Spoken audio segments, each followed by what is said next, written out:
Okay. क्या आपको ऐसा लगता है कि आपको फिल्मी गीत गाने के लिए कम क्रेडिट्स मिलते हैं और एक्टर्स को जो पर्दे पर दिखाई देते हैं क्या उन्हें ज़्यादा क्रेडिट्स मिलते हैं? इसका जवाब तो आप ही जानती हैं। आप भी जानती हैं इसका जवाब, मुझसे लेकिन क्या आप सुनना आप चाहती हैं आप? आपका फीलिंग क्या है आप इसके बारे में? देखिए, हमारे देश में आ, ये एक बहुत पुराना चलन है कि कोई कोई और गाए और कोई और मुंह हिलाए। हम्म। किसी और देश में ऐसा नहीं होता। आपके जी। हॉलैंड में भी मेरे ख्याल से ऐसा नहीं होता। जो फिल्में बनती होगी नीदरलैंड की बनती फिल्में यहाँ पे, बनते डच हैं। फिल्में बनती हैं, हाँ हाँ। उसमें कोई एक्टर गाता है और कोई और किसी और की आवाज़ उस पर होती है। जी नहीं कभी नहीं होता। नहीं। अमेरिका नहीं होता, यूके में नहीं होता, कहीं भी नहीं, सिवाय इंडिया के ऐसे कहीं होता नहीं है। हम्म। तो इनफैक्ट कल मैं आमिर खान के साथ बैठा हुआ था और मैं उनको ये बोल रहा था कि इसी इशू के बारे में बात कर रहे थे हम लोग, जी। कि रॉयल्टीज़ भी मिलनी चाहिए सिंगर्स को, कंपोजर्स को, लिरिसिस्ट को, जो जो इंडिया में नहीं मिलती रॉयल्टीज़। क्योंकि जो फिल्मी गाने होते हैं वो उसमें एक्टर भी इन्वॉल्व होता है, सिंगर भी इन्वॉल्व होता है। तो सारा का सारा क्रेडिट कभी कभी एक्टर्स ले जाते हैं, या पैसा भी सारा म्यूज़िक कंपनीज और प्रोड्यूसर्स बनाते हैं। जी। तो बहुत सारे कंपोजर्स लिरिसिस्ट बेचारे अच्छी हालत में नहीं होते पैसे के मामले में।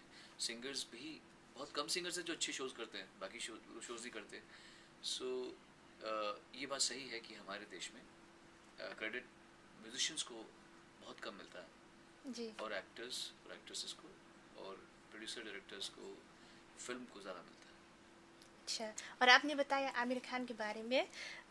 Recently Aamir Khan said that an actor creates popularity for the hit songs of a movie. उसको वही समझाने के लिए मैं कल गया था उसको घर पे।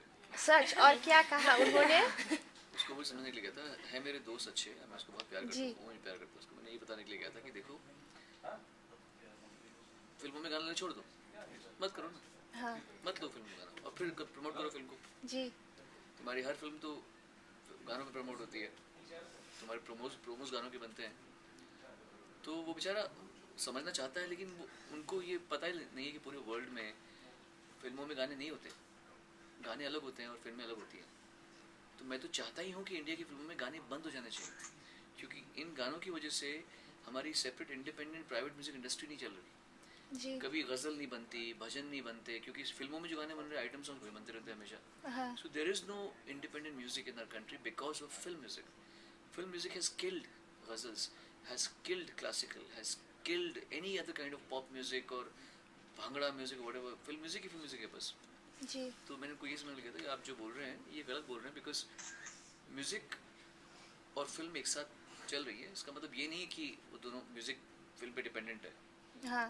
फिल्म म्यूजिक पे डिपेंडेंट है ज़्यादा, जी। क्योंकि म्यूजिक क्योंकि की कभी वजह से कभी पहले गीत फिल्म रिलीज से पहले हिट हिट हो हो जाते हैं, तो जाते। उससे काफ़ी फर्क पड़ता है। तो कल हमारी इसी बात में मीटिंग थी मेरे घर पे, मैं अकेला गया था और इसी से बात कर रहे थे हम लोग। अच्छा।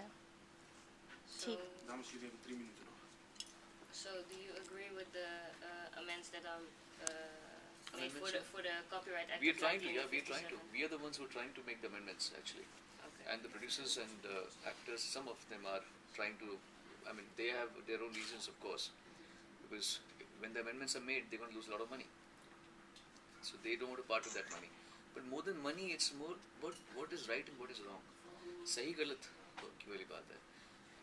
If I lose money and I'm being selfish that I should have my money, but your house should not, you should be living in adversity.